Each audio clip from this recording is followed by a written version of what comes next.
Body clock mo, no? Kasi usually ganun ako before tawag doon, usually ganun nag-edit yung classes ko eh. Kaya, tumatak lang. Okay, good morning po sa lahat. Today po is, again, the first Sunday of the month. It's February na po, ang bilis ng oras, ang bilis ng panahon. Magigising ka lang, December na naman. Pero before that, siyempre, yung munang Holy Week. Okay, so mga friends, how are you po? I hope you're doing well. As the world is going on, wala tayong magagawa. Time is passing by. Everything is going to their perspective sa buhay na ito. And the best thing we can do is enjoy life and continue to search for the things of God and learn a lot of things po in the things of the world, yung mga bagay na ating natututunan in this life and yung ating experiences, people we met, people we exchanges po sa buhay nito. And always thank God po pag nakita natin yung faithfulness niya na at least we are in this situation of life, malusog, may buhay, and everything else that we know that God is providing to us. So sa ating pong patuloy na search of the truth, of the things po ng mga bagay ng Diyos, as always po, we are excited to learn kasi po lalo nating nakukonfirm po yung faith nito sa historical facts na ating nakikita, inaaral. And only a fool po will ignore po yung historical data, historical evidences na available po sa lahat. Before we continue po, let's open sa prayer. Kuya? Okay, let's pray po. Lord, thank you for this wonderful day, this wonderful new month of February. Please keep helping us understand more of your words, more of the truth, and help our study for today about the high priest and the temple of God in Hebrews 8:1-2. Please bless us, guide us. In Jesus' name, amen. Alright. So again po mga friends, sa ating patuloy na study. And today po nakita natin ang good news na marami pong mga believers, especially sa US po, ang namumulat yung mata. And a large number po is going out of dispensational teaching. And marami din po yung lumalabas sa mga mainstream religion and opting po to go back to the manner of worship and assembly ng mga tao sa Bible, which is house church. Right? Umaalis na po sila doon sa mga traditional religious concept of worship, service, etc. Kasi unti-unti po namumulat ang marami doon. With the advent of the internet po, at yung literacy po ng mga tao sa whole world ay umaangat. Unlike the past centuries po na maraming illiterate, no read, no write, at walang access sa education, sa information. Eh ngayon po mga friends, na open na lahat yan. At ang mga tao po namumulat na sa katotohanan and they go back po sa record ng scriptures na yung mga early believers po na merong direct access sa Panginoon during His time and those people, those acts period na nakita nila yung ginawa ng Diyos sa kanila. It provides po liberty and freedom. Pinalaya po sila sa religious concept po ng Jewish religion. Right. But the fact po, ang problema nga po, when things go by, nung na-convert po ang Romanism and then the rest of the nations, bumalik po yung thinking do sa old covenant system ng religion. Well, of course, alam naman natin, nang na-convert po yung mga nations, ay nandoon pa rin po yung politics nila, yung establishing ng kingdom nila. Pero as I was saying po, at this point of time, unti-unti na pong nabago yan. Imagine during the first century at yung time natin, ang laki po ng kaibahan talaga with regard sa government, sa tinatag na moral ng society, and everything. Hindi mo pwede i-compare yung buhay mo ngayon sa buhay nung first century among the first century believers. Because ang dami pong naganap dyan. And of course, yung pangalang Jesus Christ, the Bible itself, nagkaroon po ng interest ang mga tao at hindi lang po isang nation yan. The whole world, actually, with the historical progress po ng Rome, ng France, ng England, ng Spain, na nagkalat po ng Christianity, though alam natin they're not perfect, well, gano'n naman talaga, wala namang perfection agad as time passes by. Kaya nga po, sa ating study, we realize na taking po yung immensity at saka yung eternity ng Diyos, we are only in the beginning po ng establishing ng kingdom. From the first century, we are only now sa 2026. So that was around only 2,000 years.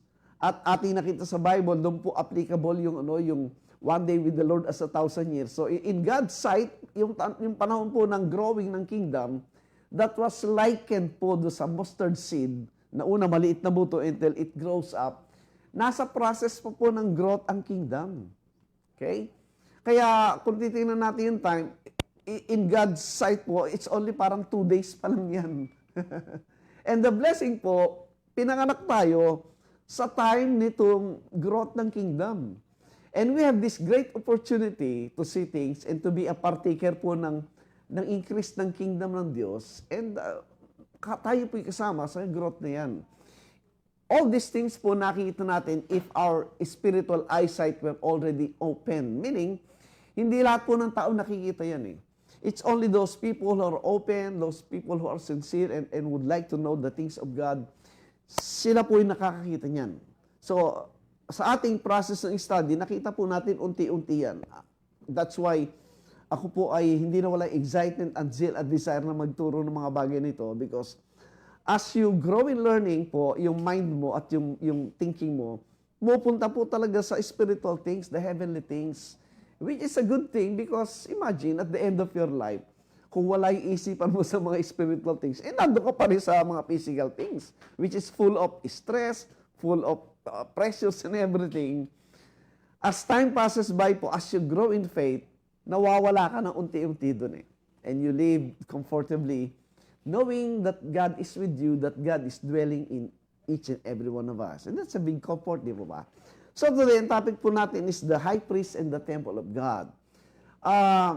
Makita po natin this is very interesting in the sense na yung Gentiles po, even from the beginning, ay kasama na po doon sa temple talaga. Though they are tinawag na far away. Pero doon po na po tayo sa Hebrews 8, 1 and 2. Tingnan po natin Hebrews 8, verse 1 and 2.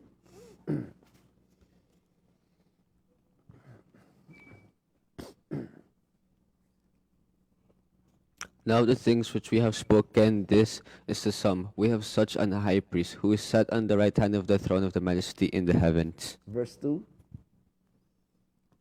a minister of the sanctuary and of the true tabernacle, which the Lord pitched and not man. Yes. Kung mapansin natin, this was the time po when Christ resurrected and stayed for 40 days sa lupa. Kaya po that is enough evidence na yung resurrection po isang historical facts.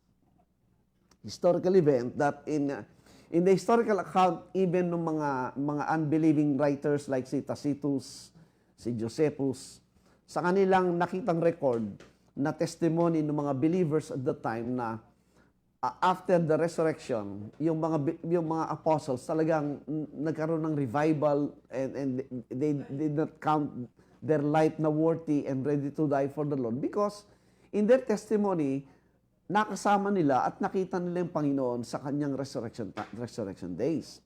And there were those who are testifying during that time, as sabi ni Apostle Paul, that during his time, there were around 500. Tinan niyo po, 1 Corinthians 15. In 1 Corinthians 15, ito po yung testimony ni Apostle Paul with regard po doon sa resurrection ng ating Panginoon Kristo. 1 Corinthians 15, verse 6 po. Verse 6. After that, he was seen above 500 brethren at once, of whom the greater part remain unto his present, but some are fallen asleep. Paul was talking about the time na nakasama ng mga apostles yung Panginoon nung siya nag-resurrect. And after that, ang sabi, he still stayed for 40 days. And imagine, there were about 500 brethren, sabi niya. 500 brethren na sabay-sabay nila nakita yung resurrected Christ. And the good part, ang sabi ni Paul, of whom the greater part remain unto this present, but some are fallen asleep. During that time na sinusulat ng Corinthians, and it was written po around Acts chapter 20 sa Ephesus, ay nag-testify siya with regards sa resurrection ni Christ na more than 500 nakita siya, and at this time of the writing, yung iba namatay na, pero marami pang buhay na nakita talaga at nakasama yung Panginoon. Kaya nga po sa study po ng tinatawag na confirmation ng katotohanan, this will stand out as a testimony kasi written document po ito na nahawak ng mga believers at the time na galing mismo sa testimony ni Apostle Paul na ibig sabihin, if there are evidence na ito ay hindi totoo, there must be a written refutation ng time na yon na wala naman nangyari talagang ganyan. Kasi ito pong sulat ni Pablo ay kumalat po yan among the churches in the region po ng Galatia, Corinth, Athens, in those part po na kung saan nasa ng mga Christian. So, kung hindi totoo yan, during the time of its writing, sana ang sabi, meron tayong makitang document, okay, na contemporary niyan, na magsasabing, hindi totoo yan. Walang totoong nangyaring nag-resurrect na Kristo at wala silang nakita. The good news po, walang evidence na may tumutol during the time of the writing ni Pablo na itong 500 brethren at ones na nakakita ay sinungaling. Hindi, walang ganon. The fact is, tinanggap nila ito na testimony ng mga eyewitness people na talaga nakita po yung resurrection ni Jesus Christ. That is why, until today, walang evidence na lalabas na merong document na magpapasubali niyan during that period of time. So this passage po stand out, and one of the evidence na talagang merong resurrection at pinatibayan pa po yan ng historical writings ni Tacitus nga at ni Josephus. Both of them are unbeliever. Si Josephus po isang Pharisee, si Tacitus po is a highly respected Roman writer, pagan po yan eh. So in their writing, makita po yung kanilang testimony na one of the reason kung bakit parang merong outbreak of the ministry sa Jerusalem is because of these believers na yung excitement nila and zeal to continue the work, even na sila ay hinuhuli, pinapatay at pinagbabantaan, they still continue to testify and to live because of this gospel truth. So yan po ay historical evidence, at the same time, scripture po yan. So having known that po, ang mailalagay sa isip po ng isang student, itong binabasa mong ito, hindi ito kwento. These are historical document. And the good news, ibiro mo, available sa kamay natin yung ancient document na ito that was part of the historical account ng ancient Near East period. Imagine po yung mga archaeologists sa Europe, in other parts of the world, para makakuha ng mga document na ganyan, huhukay talaga at maghahanap ng lugar para makakuha. Eh yun nga, marami nakakuha nung nakahukay dyan sa Babylon, which is yung present day Iraq, sa Egypt, very rich po sa historical historical treasures na sinasabi. Meron talaga, there are millions of clay tablets na imbak po dyan sa British Museum, some in France, na meron po silang naka-display talaga doon po yung clay tablets in cuneiform writings na nahirapan talaga i-decipher because those are ancient language. Ang language po ay para bang have you seen po yung Hebrew characters, writings? Meron tayo sa Pilipinas yung meron tayong ginagamit sa Pilipinas I forgot the term. Parang character din ng Hebrew letters I forgot the term. Baybayin. Yung ating baybayin, yun po yung ginagamit ng panahon nila Lapu-Lapu during the early days ng Pilipinas. So, during those early times, ang characters ng mga language ay parang drawing lang. Ganon din sa Malaysia, tiniyo, yung kanilang mga writings. Dumating lang tayo sa modern time ng English literature. combination ng Roman at saka ng German at saka ng Anglo-Saxon, kaya na-develop ang ating English language ngayon. So, it's better to see po yung past history para ma-appreciate natin talaga yung mga bagay na yun. And by the way, kaya yung nakikitang evidences ngayon sa mga archaeological findings, nandoon sila. Kaya dinidecipher nila unti-unti yung imagine almost more than 1 million na clay tablets na ganon. At merong mga characters sa writing. At yung maraming na-decipher nilang message doon, it confirms yung laman ng Bible. Tayo as Christians, naghanap tayo ng evidence, di ba? Sila baligtad. Most of them really do not believe the Bible, but when they discover these artifacts ng ancient world, namangha sila because confirmation yan na totoo yung account ng Bible sa historical records na yon. That's why ngayon sa mga universities, meron silang special education concerning the scriptures, concerning the ancient Near East studies. Meron nga doctorate, masteral degrees na nilalagay ngayon. Among these, first-class world universities na ito. So what we are saying po, yung Bible natin is a very interesting book. Hindi po siya myth, hindi po sa superstitious book. This is a supernatural book na talagang it confirms po yung nakita natin sa mundo. Together with this temple issue. Right. Yun pong issue ng temple, makikita po natin, balik natin Hebrews 8:1, na in the ancient Near East understanding po ng temple, ay palaging nandun yung tatlong compartment, yung pakita nga natin, Brother Pryon, yung outline ng temple ng Israel. Mahalagang makita po natin yan. Kung nakita nyo po yan, you will came to understand itong ating pinag-uusapan, and we will count ourselves blessed because ma-confirm natin that from the very beginning, sa whole program ng Diyos, kasama na po talaga tayong Gentiles. Ayan po, kasi kasama po tayo doon sa temple na yan. Kaya lang, in a different section. Kaya, meron po tayong prominency ng understanding ang Bible po was written for the Jews because ang mga writings po, ang sinasabing counsels of God ay exclusively binigay po sa Jewish race, sa Israel, yung Old Covenant Jews. Right? And because God is a purpose sa mga bagay na yan. And we as Gentiles po ay meron po tayong part dyan. Yan. Kung mapapasin nyo po ang three important compartments dyan, lakihan mo muna, Brad. Yan. Makita nyo po yung una sa left, yung Holy of Holies, di po ba? Yan. Tapos tingnan nyo naka-compartment siya, nakakulong.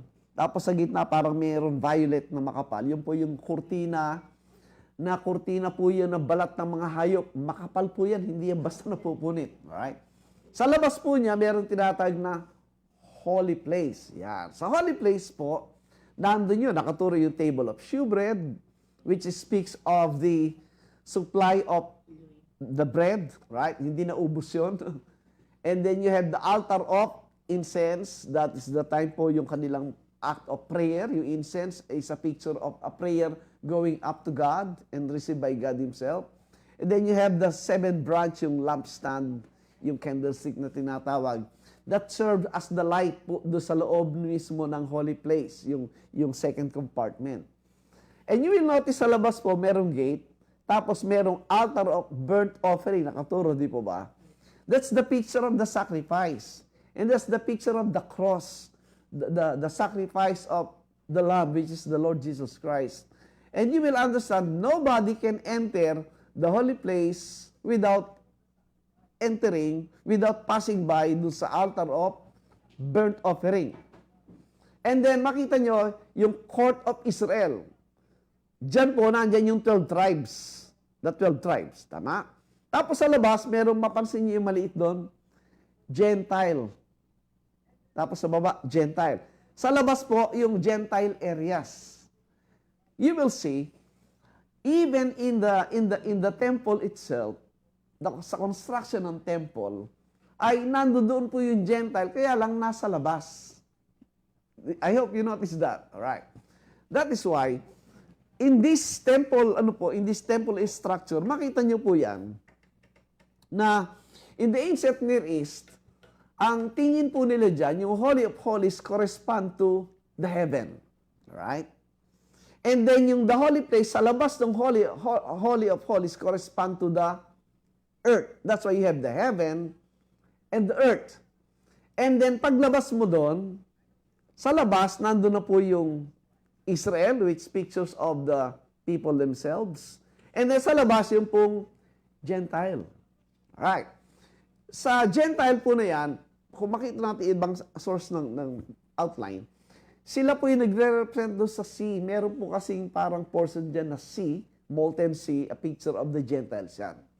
So that's the complete picture of the earthly temple na pinakita kay Moses, at kaya na-construct yun from being tabernacle until it became po yung first century sa time ni Solomon where it was constructed.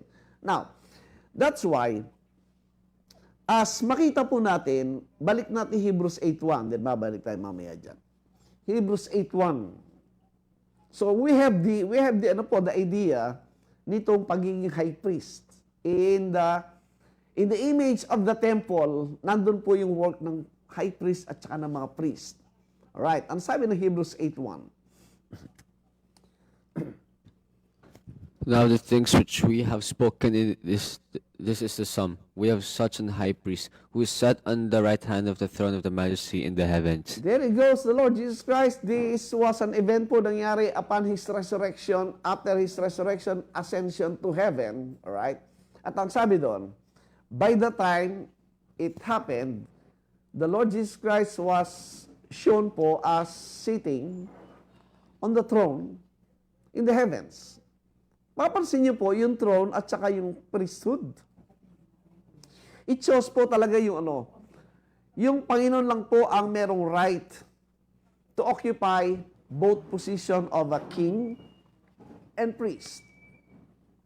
No one among the Old Testament people po, even the kings, ang merong karapatan to occupy two positions ng pagiging king and at the same time high priest. Hindi ba sinubukan gawin ni Saul? Ano nangyari? He was rejected as a king because he violated that. Si David po, pinakita rin yan, pero hindi sa yun, it was only a type of the Lord Jesus Christ as king and priest. Now, pansinin niyo po yung verse 2. Sabi ng 2. A minister of the sanctuary and of the true tabernacle which the Lord pitched and not man. Yes, mapansin nyo, yung Panginoon Jesucristo sa minister of the sanctuary, yung mismong, yung holy place, yung most holy, right? And of the tabernacle, which the Lord pitched and not man. Oh, you see the difference. Merong tabernacle that was showed kanina, that's a picture of the Old Covenant tabernacle. Pero yung po'y gawa ng mga tao. But here it is, in Hebrews 8, talking about the temple, which is not earthly, which is not physical. Right? Tuloy natin yung verse 3. For every high priest is ordained to offer gifts and sacrifices, wherefore it is of necessity that this man have somewhat also to offer. Now, this high priest is talking about the earthly, physical temple wherein they were then offering physical sacrifices. Alright? At hinalin tulad dito, kinontras yung Panginoon. Kaya sabi, whereof, somewhat, this man have somewhat also to offer. O meron din i-offer itong high priest natin kesa sa high priest ng earthly tabernacle. Verse 4. For if he were on earth, he should not be a priest, seeing that there are priests that offer gifts according to the law. Yes. While the Lord po, in His messianic ministry, He did not fulfill the role of a priest because at that time, nakatayo pa yung temple And there are priests who are doing that physical Old Testament covenant type of sacrifices. All right? Verse 5. Who serve unto that example and shadow of heavenly things, as Moses was admonished of God when he was about to make the tabernacle. For see, said he, that thou make all things according to the pattern shewed to thee in the mount. Yes. Dito, pinakita yung earthly physical temple or tabernacle or sanctuary ay patterned ni Moses doon sa true tabernacle which is heavenly. So, ibig sabihin, the true image is the heavenly tabernacle at itong physical shadow. The shadow of the true tabernacle which is the heavenly, na kung saan ang minister doon ay yung high priest, the Lord Jesus Christ. At yung nasa lupa, which is a shadow of this heavenly tabernacle, ay mini-minister ng tao and primarily, exclusively by the nation Israel, as they were called as what? The kingdom of priests. Right?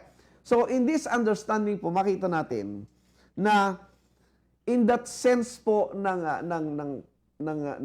temple and being high priest, there's a great difference na lahat po ng nasa Old Covenant priestly duties are just shadows of the coming heavenly and true tabernacle, which was brought by the Lord Jesus Christ. Napunta po tayo sa Hebrews 9. Hebrews 9:1 po, tinan nyo. Hebrews 9:1.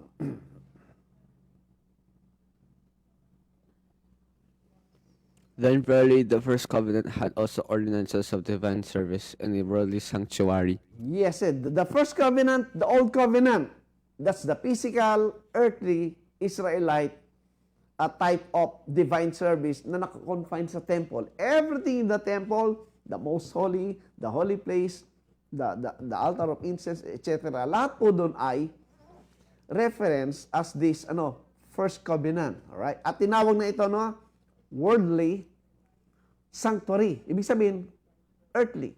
Verse 2. For there was a tabernacle made, the first, wherein was a candlestick and a table and the shewbread, which is called the sanctuary. Ayun, yung nakita natin kanina, nandun siya sa sa holy place, yung first compartment. Nandun yung shewbread, candlestick, incense. Alright? Verse 3. And after the second veil, the tabernacle, which is called the holiest of all. Yan, yung nakita natin na una kanina. Balik mo nga doon sa figure natin, Brother Prion.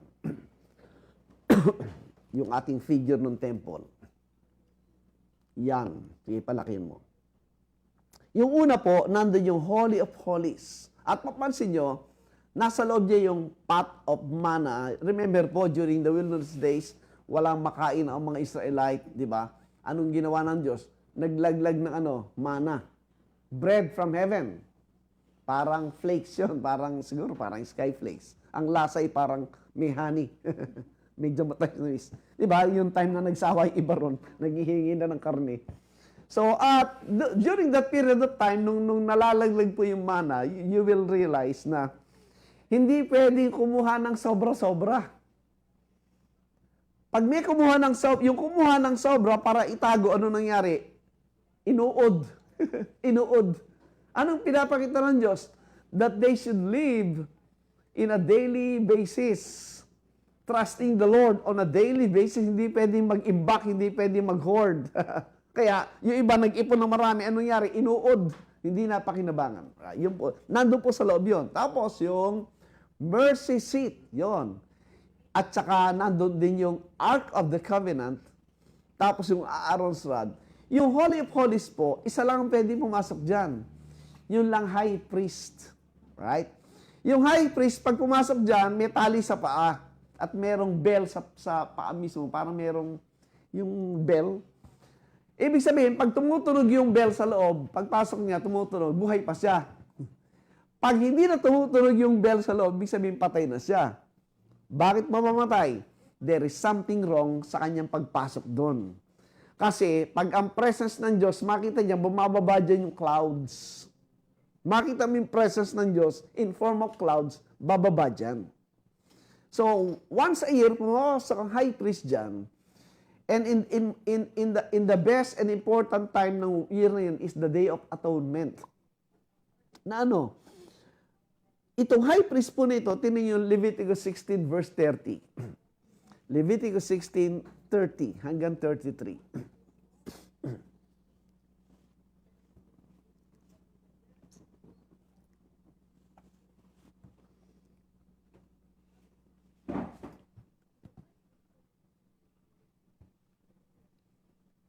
Yan, 30 hanggang 33. For on that day shall the priest make an atonement for you to cleanse you, that ye may be clean from all your sins before the Lord. Yeah, that's the time. Pansinin nyo. On that day of atonement, ano mangyayari? To cleanse you, that ye may be clean from how many sins? All your sins before the Lord. So, every year po, there is one day of atonement wherein the high priest will go into that, ano po, balik natin yung image, Brad. Babalik tayo sa image.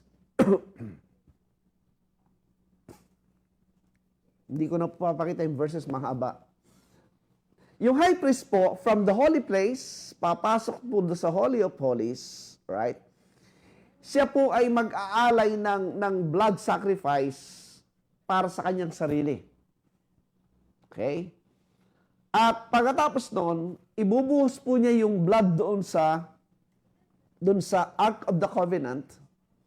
Because doon sa Ark of the Covenant, nandun po yung table, nandun po yung Book of the Covenant. Yung Book of the Covenant, yun po yung law. Doon nakasulat lahat yung bawal, hindi dapat gawin, yung law, right? So in that moment, ibubuhos po niya yung blood doon sa Ark of the Covenant. Anong mangyayari? Matatakpan yung Book of the Covenant. Anong pinapakita? It satisfies the demand of the law. Kasi wala rin natakpan eh. On his part, as the high priest, wala na siyang guilt, wala na yung sins na makikita sa kanya because the Book of the Covenant was covered by blood. And then bababa po siya, doon po sa entrance, doon sa may east gate at gate na yon. Meron dalawang goat doon. Yung una yung goat, kinuha niya para sa kanyang sarili, babalik na naman siya doon, kukunin naman yung isang goat, ibabalik niya doon, ibubuhos uli doon sa Ark of the Covenant. By the second time he went there, yun naman ay para po sa Israel and all the people outside there. And pag binuhos na naman yun, of course, yung blood, matatakpan uli yung Book of the Covenant na nandun sa Ark of the Covenant. So, pag yun po ay ginawa niya, and then, when the cloud po bumaba do sa Holy of Holies, it signifies something na na inaccept ng Diyos yung kanyang blood sacrifice. That is why, dineclare sa Leviticus 16:30, balik tayo doon. If the Lord accepted that twice na ginawa ng high priest for himself and for the people, ang sabi ng 16:30, yan, basa uli. For on that day shall the priest make an atonement for you to cleanse you, that ye may be clean from all your sins before the Lord. You see po, ang cleansing is 100%. That ye may be clean from all your sins before the Lord. That's what's happening po do sa priestly duties nila during the Old Covenant, which was a picture of the coming true tabernacle, and the blood that was shed is the blood of who? The Lord Jesus Christ, who is a lamb. Alright? Ngayon, balik natin yung next verse, 31, Leviticus 16:31. It shall be a Sabbath of rest unto you, and ye shall afflict your souls by statute forever. It's forever in the sense ng larawang pinapakita. 32. And the priest whom he shall anoint, and whom he shall consecrate to minister in the priest's office in his father's stead, shall make the atonement, and shall put on the linen clothes, even the holy garments. Yes, the atonement, 33. And he shall make an atonement for the holy sanctuary, and he shall make an atonement for the tabernacle of the congregation, and for the altar, and he shall make an atonement for the priests, and for all the people of the congregation. Yes. So, ito po yung senaryo sa time ng tabernacle, ng first temple, ng second temple, even in the time of the tabernacle in the wilderness. That is what's going on the priestly duties. Now, pansinin niyo po. Yaang ginawa po, yung picture na pinapakita every year, that once a year, they were forgiven from all their sins. Walang counting ng sins because of that atonement. Ito po ay larawan ngayon na mangyayaring perfect and eternal sacrifice at yung heavenly duties na ginawa ng ating Panginoon Jesucristo. Ito po yung dinidiscuss ngayon sa makita natin dito po sa Hebrews chapter 9 po, tinan nyo. In Hebrews chapter 9, okay, titingnan lang po natin ilang passages para makita po natin yung consistency ng ating nakita in the Old Testament. Hebrews chapter 9 verse okay, verse 7, yan. But into the second went the high priest alone once every year, not without blood, which he offered for himself and for the errors of the people. O, dalawang offering niya, dalawang times offered for himself and for the errors of the people. When you say error, that constitutes sin po yan, kasalanan. Verse 9 po, tingnan nyo 8, sa 8. The Holy Ghost, this signifying that the way into the holiest of all was not yet made manifest, while as the first tabernacle was yet standing. Anong ibig sabihin dyan? Ang ibig sabihin po ng 9.8 na yung program, yung sacrifice na ginawa ng Panginoon Kristo, they cannot still comprehend.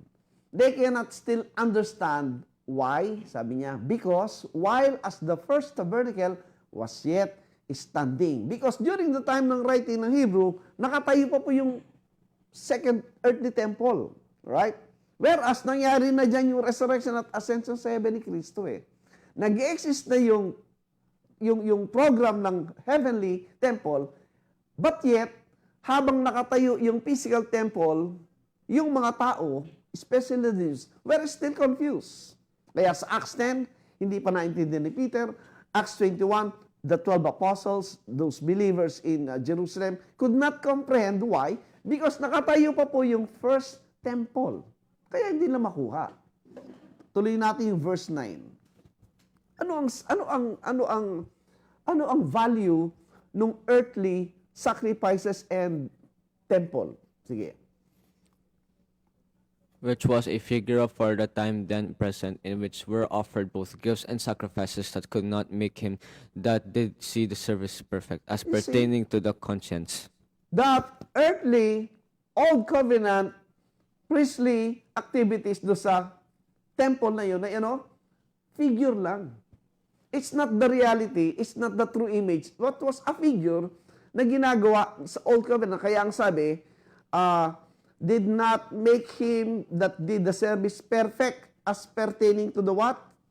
To the conscience. Why? Because they could not understand. Ang conscience po, associated saan? Sa mind.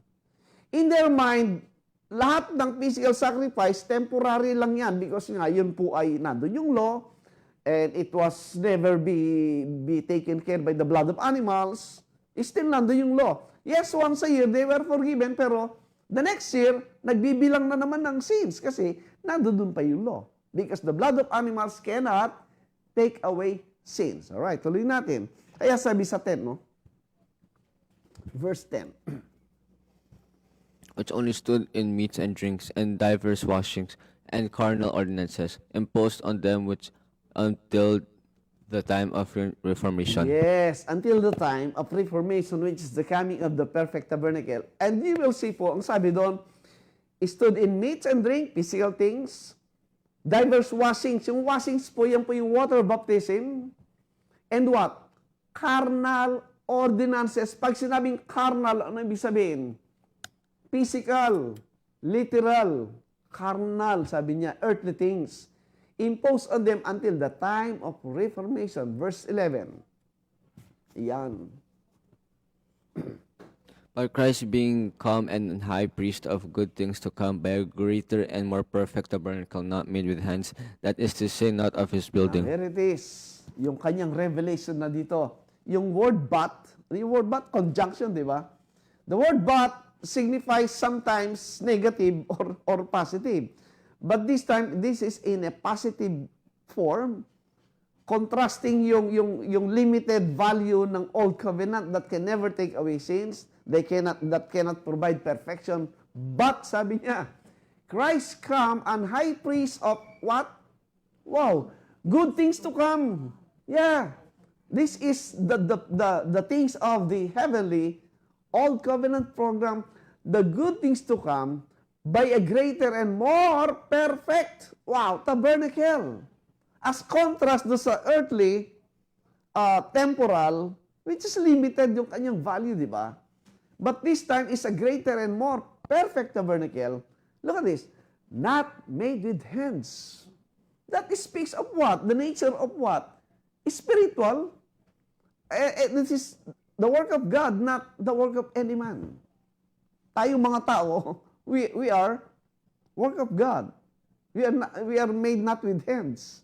Right? Every living thing po was created not made with living hands, basically. Ay sabi niyan, that is to say, not of this building. Ano yung building na sinasabi? The earthly, old covenant temple that was still existing at the time. Pero sinasabi niya meron good things to come and perfect tabernacle, which is the heavenly. Verse 12. Ito po yung 12, oh. Neither by the blood of goats and cows, but by his own blood he entered in once into the holy place, having obtained eternal redemption for us. If you believe the Bible po, makita nyo, it erases all guilt, all fears, and insecurities in your life because you fully understand na yung buhay natin ngayon, wala talagang hope in the sense po ng physical term, in the sense of the temporal things, and even our own lives. Alam natin we are full of problems sa katawan na ito. Even though we would like to live in a perfect, sinless manner, we cannot. But the reason and purpose why God incarnate in the flesh, unlike, di ba yung mga study natin last time, the angels appear as human, but unlike the Lord Jesus Christ Himself, hindi lang siya nag-appear, He underwent yung process ng birth, which is very complicated. Naranasan niya yung isilang ng isang babae, naranasan niya yung blood and water, and grow up in a limited physical body, having yung daily experiences of whatever we have gone through, whatever we have experienced. Naranasan ng Panginoon yun, and for the purpose of having that innocent blood.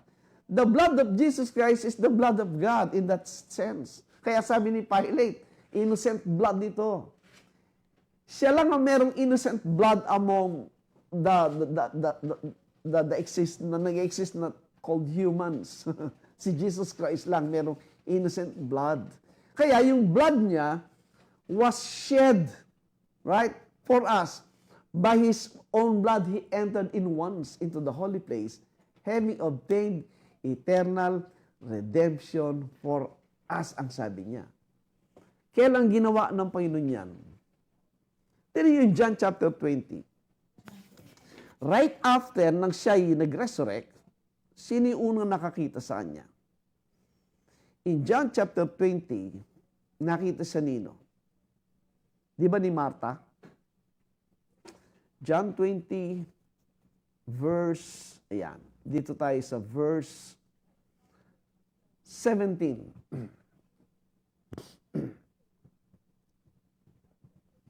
Jesus saith unto her, touch me not, for I am not yet ascended to my Father, but go to my brethren, and say unto them, I said unto my Father, and your Father, and to my God, and your God. Yeah. This was the time wherein, di ba, nag-resurrect si Christ, nakita siya, parang sabi, parang tao lang, etc. At gustong hawakan ni Mary, di ba? Sabi ng Panginoon, touch me not. Ito, kinopya ni Jose Rizal, ginawang, no limitang hire. No limitang hire. Imagine, I believe that Jose Rizal po, during the 1800s, di ba nasa abroad siya? During the 1800s po, very, very aggressive po, talaga progressive yung mga Bible teachers at the time, no 1800s. Parang nag-open up po, ang daming information during the time. And I believe si Jose Rizal po, diyan niya kinuha yung salitang, touch me not. So at this time, huwag mo kawakan, bakit? Say, aakyat sa heaven. Yun po yung sinasabi kanina na He will present the blood for us to obtain what? Eternal redemption for us. Now, notice po. Kaya, I believe po in my own, hindi ba yung first coming ni Kristo, kailan yung first coming niya? Hindi ba nung siya ay nag-incarnate sa flesh, pinanganak? Tapos, dito, nung nakita si ni Mary, umakit siya sa heaven, di ba? To present the blood. Bumalik ba siya? Yes. Ang sabi niya po doon sa tinan niyo. Verse 18. Mary Magdalene came and told the disciples that she had seen the Lord and that he had spoken these things unto her. Pinito niya ni Mary Magdalene, nakita niya yung Panginoon. Verse 19. Then the same day at evening, being the first day of the week, when the doors were shut where the disciples were assembled for fear of the Jews, came Jesus and stood in the midst and said unto them, Peace be unto you. Oh, di ba second coming yan? Di mo ba? When you talk of the second coming, establish mo, kailan yung first coming? Aba, nung incarnation.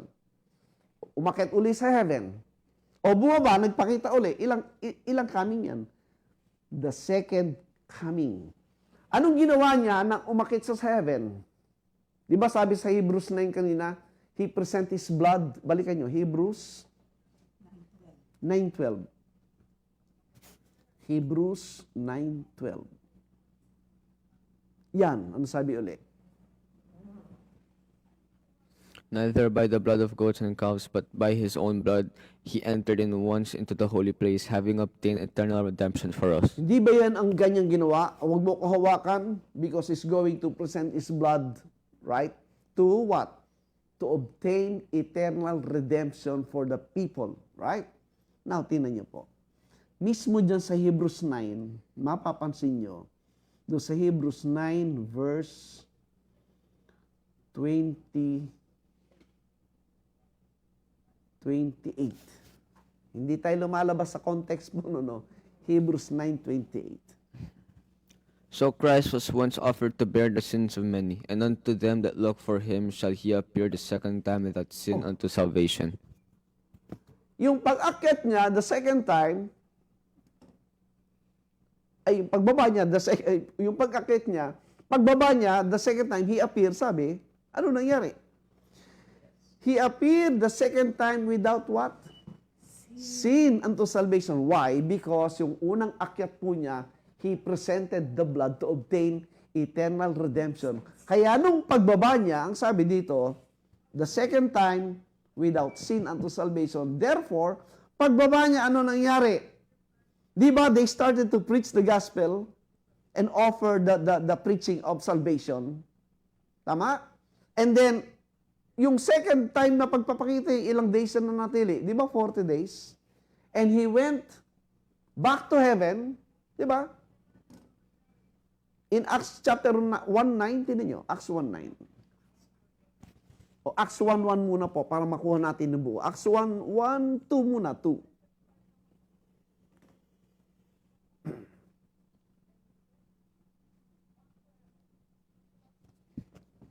Until the day in which he was taken up through the Holy Ghost had given commandments unto the apostles whom he had chosen. Alright? This was the time, bumaba uli siya. At anong ginawa? Sabi sa 3. For what purpose? At gaano katagal? To whom also he shewed himself alive after his passion by many infallible proofs, being seen of them 40 days, speaking of the things pertaining to the kingdom of God. Di ba nangyari ng second coming, bumaba siya without sin unto salvation. Tapos na natin siya ng 40 days, tapos umakyat uli. And he went back. Ilang beses siyang umakyat doon sa Holy of Holies. Una, nung nag-resurrect, bumaba uli siya. Tapos, after 40 days, akyat uli. And then, kaya yung promise na coming niya, walang nakalagay na second coming. From the time na pinangakuan niya yung mga believers at the time. Ang sinasabi lang, He will come.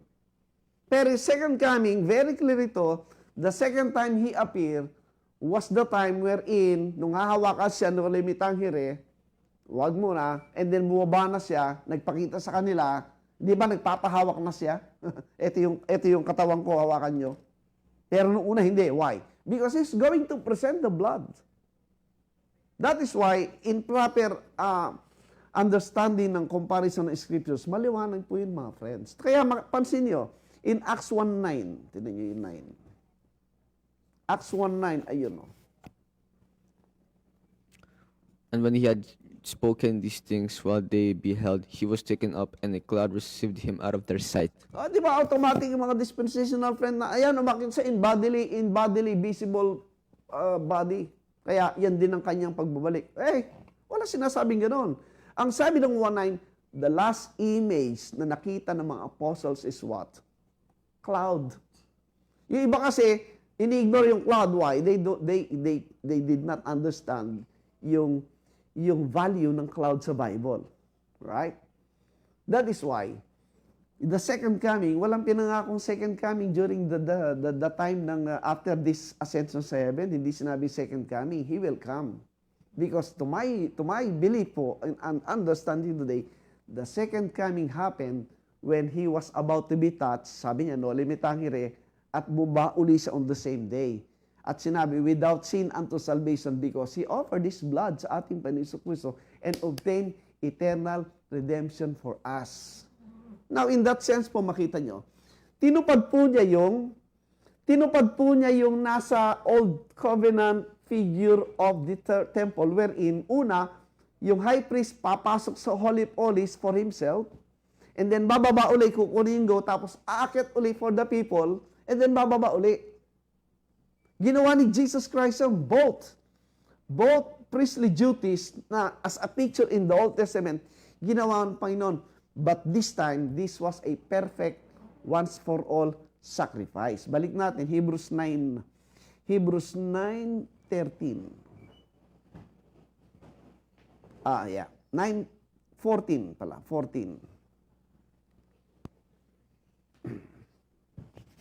How much more so the blood of Christ, who through the eternal Spirit offered Himself without spot to God, purge your conscience from dead works to serve the living God?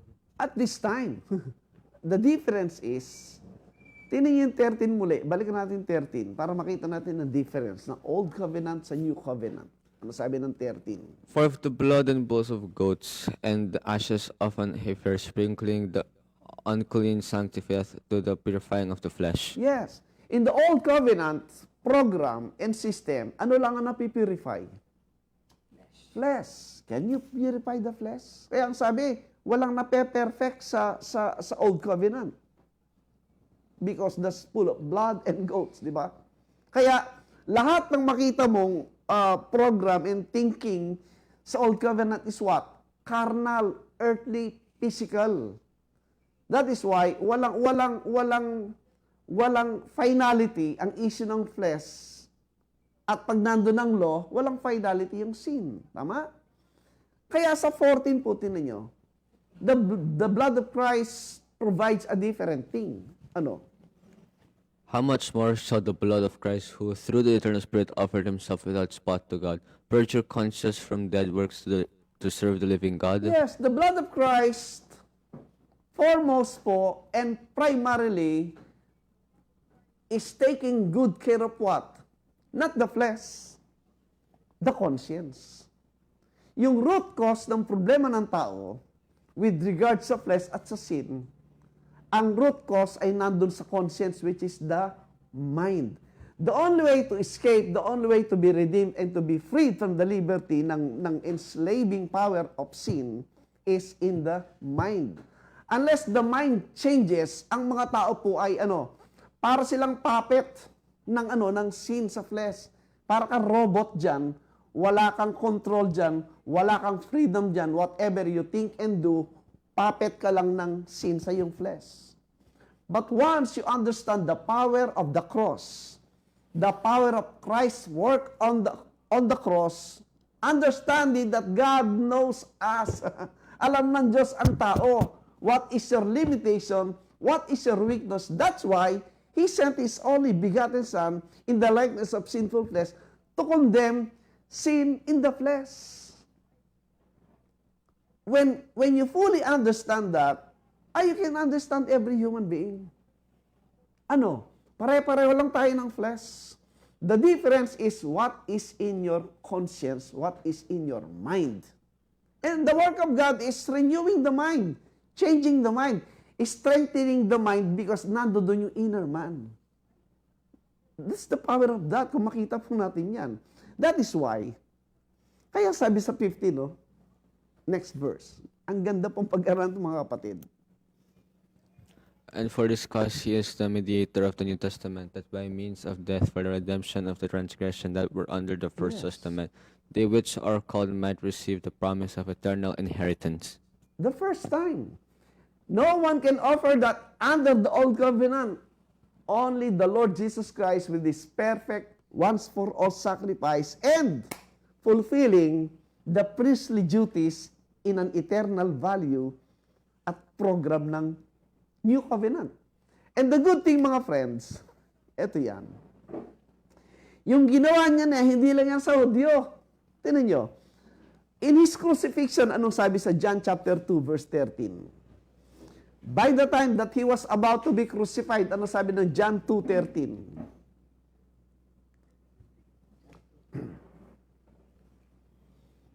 John chapter 2, verse 30. Alam nyo, if you can catch the power of these things po, pambira talaga, you can never take off sa iyong mind ang Panginoon Jesucristo at ma-appreciate mo yung kabutihan niya sa ating buhay po. Ano sabi ng 13? And the Jews' Passover was at hand, and Jesus went up to Jerusalem, That's the time of His crucifixion. 14. and found in the temple those that sold oxen and sheep and doves, and the changers of money sitting. Yes, 15. And when he had made the scourge of small cords, that he drove them all out of the temple, and the sheep and the oxen, and poured out the changers' money, and overthrew the tables. That's the picture of Jesus Christ sa kanyang galit doon sa ginawa sa temple. Di ba sabi niya sa Matthew 21, this is my Father's house, pero ginawa niya itong den of thieves. Kaya anong ginawa? At this point, pinapakita niya yung picture of what's going to happen in the temple. It's a picture of the destruction of the temple. Verse 16. Sabi ng Panginoon. And said unto them that sold doves, take these things hence, make not my Father's house an house for merchandise. Yes. Then, nang pagkasabi ng Panginoon, 17. And his disciples remembered that it was written, the zeal of thine house hath eaten me up. You see, every act na ginawa ng Panginoon was a fulfillment of the prophecy ng Old Testament. And He's now fulfilling something with regard sa kanyang pagdating, with regard sa condition po ng mga Hudyo at the time, that they were abominable na. Kaya He hates yung zeal niya, showing yung future destruction of the temple. Verse 18. Then answered the Jews and said unto him, what sign shewest thou unto us, seeing that thou doest these things? You see, the Jewish people always ask for what? Signs. Signs are what? Physical, visible things. They cannot live by faith. When you say faith, you only believe what is being said. Iba yung naghahanap ka ng pruweba. Ibig sabihin, if naghahanap ka ng pruweba, hindi ka naniniwala sa kausap mo. Ang difference po ng Gentiles, which is talagang sinabi ng Panginoon, the Gentiles seek it not for a sign. Di ba sabi ng Romans, for the Jews require a sign, but the Greeks seek after what? Wisdom. In Matthew 8, di ba nagpapagaling Panginoon? Yung mga Hudyo ay pamaniwala, merong isang centurion, Gentile. Master, yung servant ko may sakit. Ano sabi ng Panginoon? Sige, pupuntahan ko. Ano sabi niya? No, hindi na Panginoon. Just say the word. Yun yung tiwala, yun ang paniwala doon sa nagsasalita. Pero kung hahanapan mo ng prueba, ibig sabihin, you don't trust the one who is speaking. Yun ang logic doon. Itong mga ito, naghahanap pa ng tanda. Ano sabi ng Panginoon sa 19? Jesus answered and said unto them, Destroy this temple, and in 3 days I will raise it up. Look at this. Analyze yung kind of thinking, yung state of mind ng kausap ng Panginoon. Nung sinabi niyang, destroy this temple and in 3 days I will raise it up, ano ang thinking ng kausap? 20.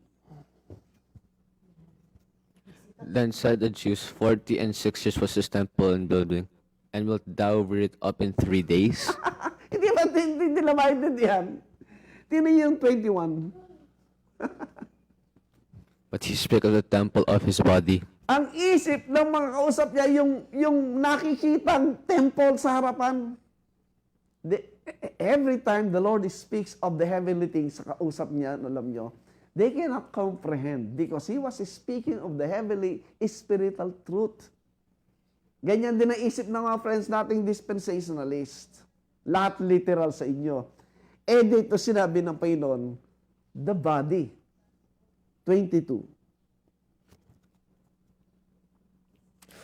When therefore he was risen from the dead, his disciples remembered that he had seen this unto them, and they believed the scripture and the word which Jesus had said. Oh, even the apostles, diba? Even the apostles, nung nangyari na resurrection, doon pa lang naniwala. Ibig sabihin, yung 3 years na ministry ni Jesus Christ, hindi sila naniniwala.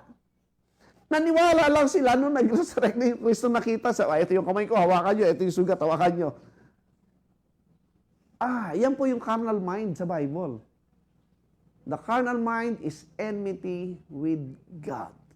Simply believe the words. Tayo naman po, hindi naman tayo basta naniniwala agad Kinakalkal natin, hinahalukay natin, kinukumpare natin yan, kinukumpare natin. Kaya pag nagturo tayo, panay scriptures at historical facts naman Hindi naman tayo nagsasalita lang ng parang perot ka lang, no. We know what we are saying. Yan po mga friends, hindi tayo nangongopya lang. The same thing because we simply believe what God said sa scriptures. Kung wala ka ng scriptures, ano pa pamaniwalaan mo? Saan ka kukuha ng paniniwala? Wala na. Yan yung mga taong nadadaya, nadideceive. Alright? So in that sense, makita nyo, when Christ died on the cross and resurrected, what happened? Tingnan Colossians 1:18. Colossians chapter 1 verse 18.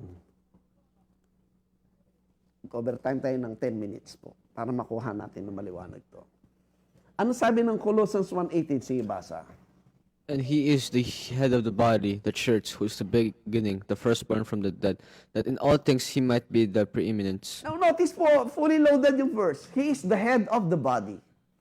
Kailan naging head si Kristo ng body? And what is the body? Comma. The church. The body is the church. The head is Jesus Christ. Kailan naging isang head ng body? Sumunod. Who is the beginning? Beginning of what? The firstborn from the dead. Ano yung firstborn from the dead? Resurrection. Question. Kung ang emphasis dyan ay physical resurrection, mali yan. Why? Because maraming na-resurrect physically before the resurrection of Christ. So it doesn't speak of a physical resurrection. It speaks of the spiritual resurrection of the body of Christ, the church, the firstborn from the dead, that in all things, He might have the what? Siya ang una sa lahat. Kaya yung born again, born in spirit, siyang nauna by His resurrection. Right? So in that sense po, makita nyo, by the resurrection of Christ, meron ng the church, di ba? O tining 1 Timothy 3:15. Anong sabi ng 1 Timothy 3:15?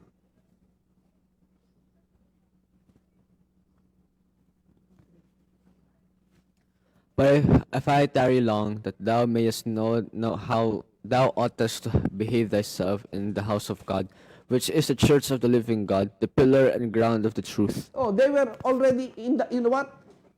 In the house of God. Tapos define niya. Ano yung house of God? Which is the church of the living God, the pillar and ground of the truth. Hindi ba yung body yan, na kung saan ang head si Kristo? At kailan nangyari? Upon His resurrection, di ba? Now, tingnan niyo ulit. Ephesians 2:19.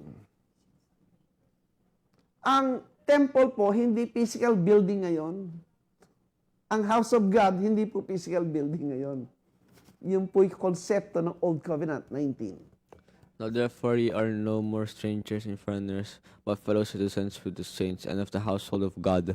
Ang strangers po, mga Gentiles yan, they don't belong to the biological line ng 12 tribes. Kaya even in the Old Testament, nakita natin may Gentiles, yun po yung tinatag na strangers, foreigners, so, alright? Ibang nations yan. Verse 19. 20. And are built upon the foundation of the apostles and prophets, Jesus Christ himself Yes. being the chief cornerstone. Yung Gentiles ngayon, kasama na dito sa building na ito. Una, ang foundation, yung mga apostles and prophets. These are the people who got saved during the Acts period. And then, yung chief cornerstone, sino? Jesus Christ, when He was crucified, buried, and rose again, nandun yung cornerstone, the beginning, having the preeminence, siya yung cornerstone. 21. In whom all the building filthy frame together groaneth unto an holy temple in the Lord. The building po speaks of the believers. Pag sinabing building po, it is of a permanent structure. Hindi ka mukha nung tent lang. Ang tent po, or tabernacle, para lang siyang ano, di ba? In that sense, ng temporary dwelling place. Pero pag nagtayo ka ng building, iba na yan. That is a permanent structure. Yung po yung pinapakitang sense that at this point in the body of Christ, every believer is considered as building because that is your permanent, eternal position in the body of Christ. Because ang sabi, fitly, framed together, grow it unto what? Yun, holy temple na yung mga believers. 22. In whom ye also are building together for the habitation of God Yes. through the Spirit. Yung kausap tao, hindi physical material things, but believers are builded together for what? An habitation of God. Through the Spirit. Saan titira ang Diyos ngayon? Sa physical building? No. Sa believers. Kaya ang sabi sa 1 Corinthians 3:16 po, tinan nyo. 1 Corinthians 3:16.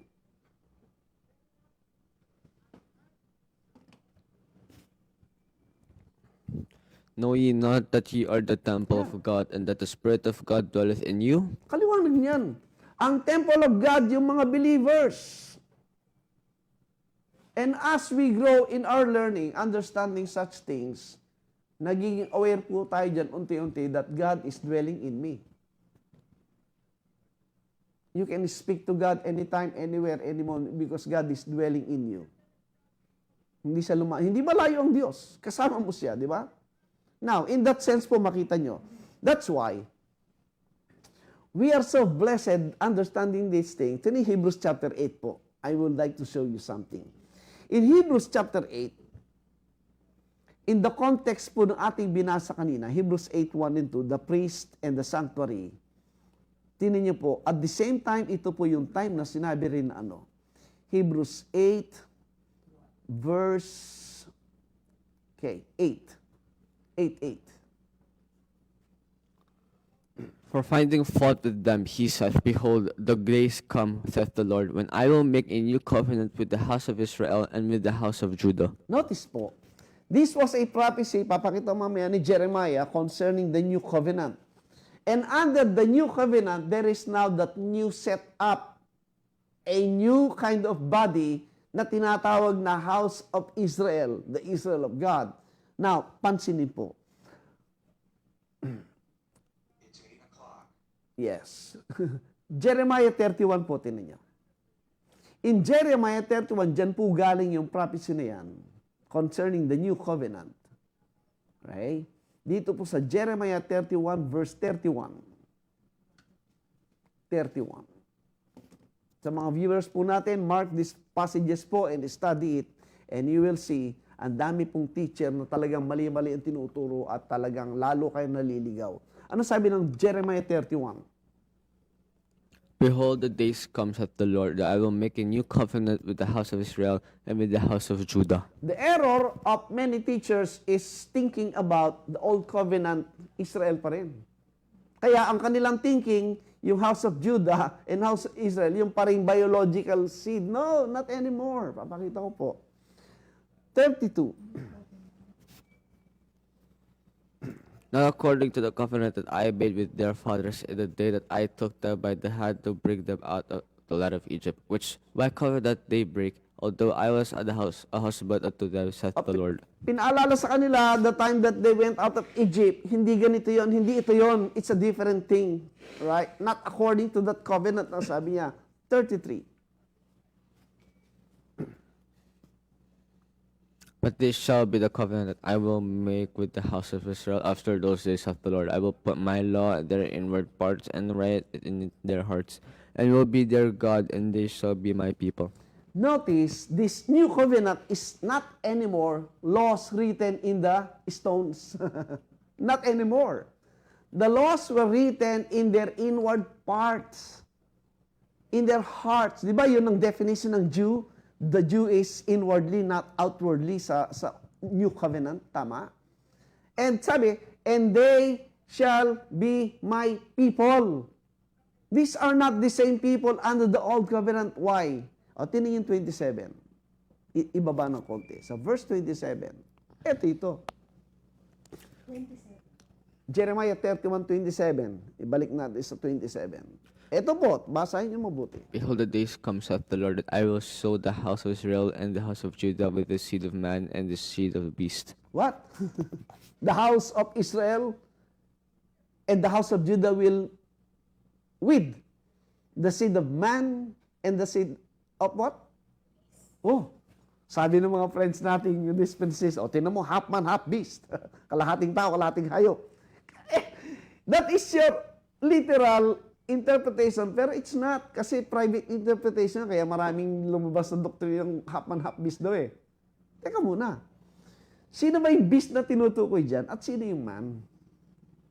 Let's go back to niyo. Tinig yung Hosea 2:18. Hanapin natin po yung language nila, hindi language natin.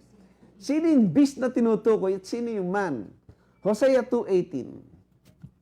And in that day will I make a covenant for them with the beasts of the field, and with the fowls of heaven, and with the creeping things of the ground. And I will break the bow and sword and the battle of the earth, and will make them to lie down safely. Oh, in that day, will I make a covenant for them with? Sino yung isa? Israel. With the what? Beasts of the field, with the fowls of heaven, and the creeping things of the ground. Literal bang hayop yan na makakasama do sa New Covenant? No. Hindi ka dapat nag-interpret agad. Hayaan mo ang mag-interpret yung mga tao sa Biblia. Sino ba yung mga tinutukoy dyan ng mga beasts of the field, fowls of heaven? Yan ang nakita ni Peter. Acts 10 po, tinan nyo. Acts 10. Acts chapter 10, verse 37 po, tinan natin. 37. So, sorry. Acts 10, okay. Acts 10, 11 and 12.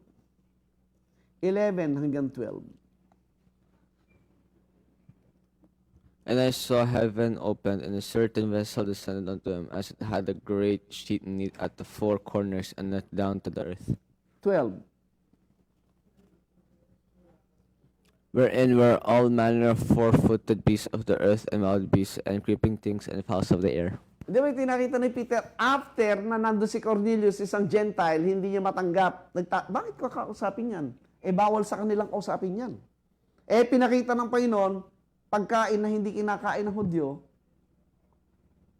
literal bang hayop yon? There's a picture pinapakita ng Diyos. Kaya anong sabi? Doon sa verse 13.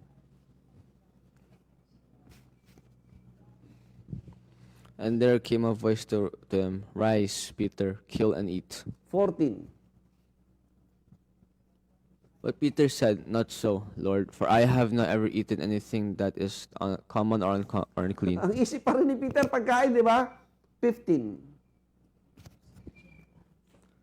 And the voice spake unto him again the second time, What God hath cleansed, that call not thou common. Remember that, sinabi ng Panginoon, that what God cleansed, thou shall not thou common. Ibaba natin, mabilis po dito kasi mahaba yung pagbinasa mo.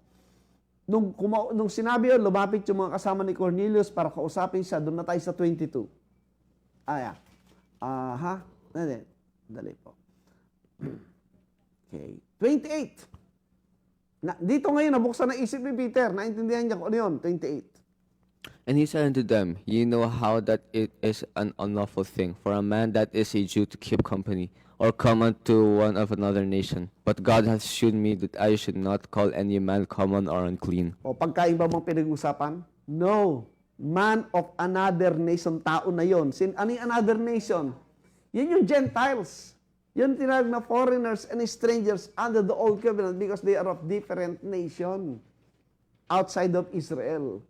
Now, kaya, yung Gentiles in the new covenant, kasama talaga sa program.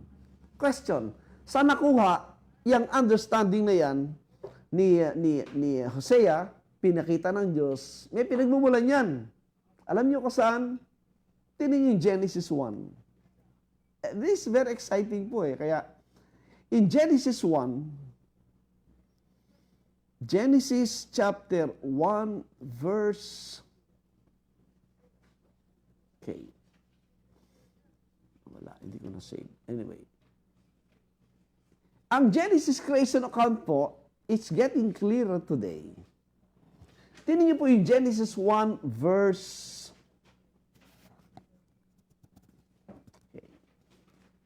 Verse 24. 24. Siguro po next time ito yung ating pag-aaralan. It's a very interesting lesson po ito. 24. And God said, Let the earth bring forth the living creature after his kind, cattle and creeping thing, and beasts of the earth after his kind. And it was so. Alright, 25. And God made the beasts of the earth after his kind, and cattle after their kind, and everything that creepeth upon the earth after his kind. And God saw that it was good. Di ba? Yan din nakita ni kay Hosea. Yan din pinakita kay Peter. The beast with the seed of men. Then, tinan yung 26.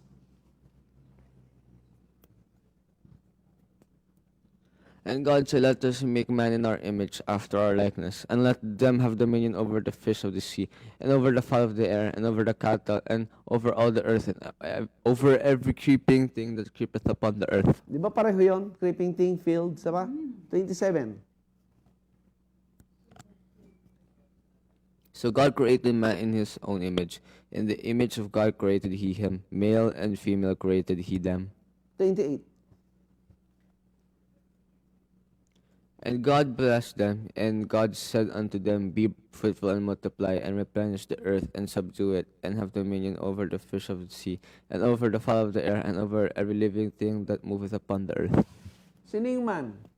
In the Old Covenant, man was pictured as Israel. Pag sinabing man kasi Adam, Israel. Ang Israel supposed to be is the dominate na yung mga Gentile nation, di ba? Kaya hindi ginawa. He failed. The first man. How about the last Adam? Sining last Adam? Christ. As Israel, having these Gentiles. Tayo yon. These beast creeping things. Tayo yon. So yung man at yung seed of man and seed of beast, nag-join yung alin? Jew and Gentile in one body. Hindi ba niya Ephesians 2:15? Tinan niyo Ephesians 2:15. Very clear po mga friends ang interpretation ng scriptures na very clear na maliwanag. Verse 15. O sa 14 muna. For he is our peace, who hath made both one, and hath broken down the middle wall of partition between us. Ano yung middle wall of partition between Jew and Gentile? Di ba yung law? The Old Covenant. Ano ginawa? Broken down. For what? 15. For what purpose? Having abolished in his flesh the enmity, even the law of commandments contained in ordinances, for to make in himself of twain one new man, so making peace. Yeah. Abolish. Taken out that old covenant para ano, ma-create yung ano, one new Adam, the last Adam, which composed of Jew and Gentile in one body. 16. Ayun o. Verse 16. And that he might reconcile both unto God in one body by the cross, having slain the enmity thereby. Friends, this is our time. There is neither Jew nor Gentile, ang sabi ng Galatians. If you are in Christ, you are the seed of Abraham.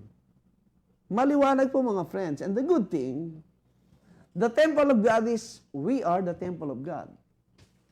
As soon as we realize and increase our faith, having in our mind that will rule our mind, we are the temple of God, and God is dwelling in each and every one of us.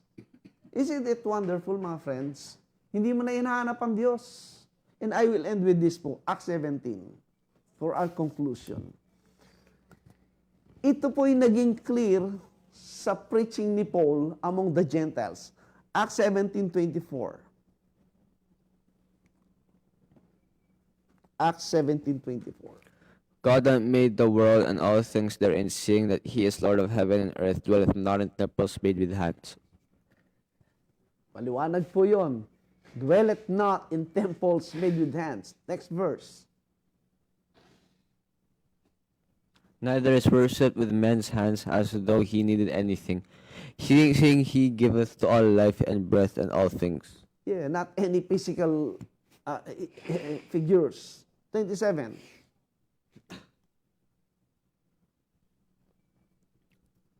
That they should seek the Lord, if haply, that they might feel after him and find him, though he be not far from every one of us. Yes. Kaya people who have recognized and appreciate the beauty of God and His grace and love, you will seek the Lord. At sabi, you will feel after Him and you will find the Lord. Because you have that desire to know and understand who is this God that is so good and gracious to all of us. Kaya ang sabi, though He be not far from every one of us, because God is in our midst. Next verse pati ninyo. From him we live and move and have our being, as certain as of your own poets have said, for we are also his offspring. Yes, neither Jew nor Gentile na yan. Everyone is tinawag na offspring of God. In Him we live, we move, etc. 29. For as much then as we are the offspring of God, we ought not to think that the God is like unto gold or silver or stone graven by art and man's device. Yes, my friends, that's God today. In the new covenant, God is with us. And that will supposed to be maging ano tayo doon aware as we grow in faith. It will remove po yung guilt, shame, fear, and everything. At you will appreciate God's work in our lives, whether it be good or bad. Kaya sabi ni Paul, I was instructed both to be full and hungry, both to be abound, and parang umiikot lang ang mundo, sabi niya, but still, God doesn't change. I hope we're getting this, mga friends. So again po, thank you so much. This is a wonderful study. Next time, we're going to study po yung Genesis creation account and how it provides the blueprint of God's program in consistent po with this temple of the Lord, with the temple of God that was created po, that was established upon His resurrection from the dead. So again, thank you so much po. I hope we're blessed po with all these things. Let's close a prayer. Okay, let's pray po. Lord, thank you for this wonderful study, this wonderful topic about the temple of God and the high priest in Hebrews 8:1-2. Please bless us, keep helping us understand more of your words and truth, and please bless our lunch for the day. In Jesus' name, amen. Amen. Thank you po so much po. Let's enjoy po our day.